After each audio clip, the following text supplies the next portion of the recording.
కానీ మేడం నేను పెళ్లి చేసుకుంటాను, నేను వేరే పెళ్లి చేసుకోవద్దు అని అనేసి అంటున్నాడు. ఎందుకు నిన్నే అనుకుంటుండగా నన్ను ఎందుకు చేసుకోవాలి? అదే ఎందుకు నిన్నే చేసుకోవాలనుకుంటున్నాడు మరి? తెలియదు మేడం, అడగండి అందుకే ఇక్కడికి వచ్చి. నేను ఎందుకు చేసుకోవాలనుకుంటున్నాను ఇది తెలియదా? దేనికి? దేనికంటూ అంటే మళ్ళీ ఒక నిమిషం అమ్మా, మీకు తెలుసా వీళ్ళిద్దరి గురించి? తెలీదు. అదేంది తెలీదు, తర్వాత తెలిసింది. మరి మీరేంటండి, మీ భార్య అనారోగ్యంతో ఉంది అన్నప్పుడు మీ మరదలు చూసుకోవడానికి వచ్చింది, పెద్ద మనసుతో వచ్చింది. మరి మీరు తన మీద అట్లాంటి ఆలోచన చేయడం మేడం, పద్ధతేనా అది? నాకు తన మీద ఎటువంటి ఉద్దేశం లేదు.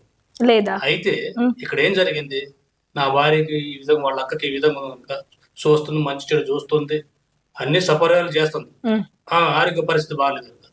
కానీ ఇక్కడ ఏంది, నా ఆస్తి మొత్తం దీనికి మొత్తం ఈ జబ్బులకి అయిపోయింది. అది వచ్చేసి నేను బాధపడుతుంటే, బావా నువ్వేం బాధపడముకు, నేనున్నా, నువ్వు ధైర్యంగా ఉండు అని భుజం మీద చేసి బావ అన్నప్పుడు నాకేదో ఒక ఆలోచన, ఎందుకు ఎట్లా పిల్లలు లేరు, ఎట్లా దీని పరిస్థితి బాగలే, సరే నా వంశాన్ని నిలబెట్టుకోవాలంటే ఆలోచనతోటి సరే నువ్వు ఉన్నావు కదా నాకు అని చెప్పేసి దానికి ఏమి కావాలన్నా నా డబ్బులు అసలుకి ప్రతి ఒక్కటి దానికి చేసిన. ఆమె మీకు ఏ విధంగా ఓదార్చింది? ఒక భార్య స్థానంలో ఉండి ఓదార్చిందా? భార్య అట్లా మీకు అలాంటి ఆలోచన పుట్టడానికి కారణం ఏంటి చెప్పు? ఆమె మీ దగ్గర ఎట్లా వ్యవహరిస్తే మీకు అట్లాంటి ఆలోచన వస్తుంది చెప్పు? అంతకన్నా ఎక్కువగా నన్ను చేసింది మేడం.